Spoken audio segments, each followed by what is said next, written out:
Hi, I'm Akemi Tsutsui-Kunitake. I identify as sansei-han or yonsei Japanese American. Sansei-han is being third generation and a half on my mother's side, and yonsei is fourth generation Japanese American on my father's side. To me, being mixed means acknowledging my ancestry on both sides of my family, especially the experience of being half for my mother, growing up post-World War II, and having that both Japanese and Caucasian experience living in the US.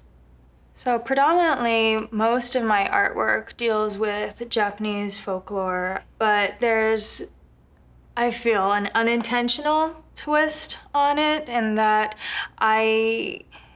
when I was really little, had this affinity for fairy tales, and within my family, there was the Japanese cultural element that was very strong. But of course, being fourth generation and being surrounded by a predominantly American culture, you are getting other kinds of influences in there. So my artwork has both. And I don't try to mix it, but of course it just comes out through natural expression.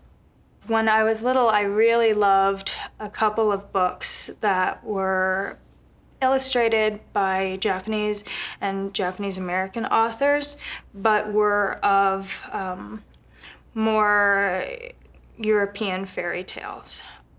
In my work, I like to play with that light and dark and kind of that element of, oh, there's like something magical happening here. There's something otherworldly. Another thing that I like to play with is the sense of movement and repetition of pattern in my work. I feel like it can really give a sense of momentum or stagnancy, whichever I'm trying to convey, and can kind of ground the piece in a particular energy. So this one is definitely a lot more tumultuous. There's that whoosh of the wind going through. Another reason why I really like this piece is that it is echoing to my history of being a Japanese American and growing up attending services and festivals at the Denver Buddhist Temple.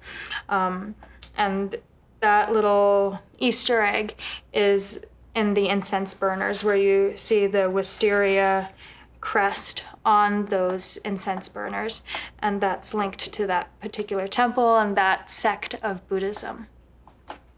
My intent is to more create illustrations and artwork that I would have liked to have seen when I was little, to see that cultural and ethnic representation. And that's usually the response, too, that I get when I do shows or when I do markets from adults, and they see that the artwork and they see the imagery and they say, oh, that's me. That's, I see myself in the work. And that's kind of the response or intent that I'm going for, to have that representation out there and available to people who are mixed or have mixed cultures.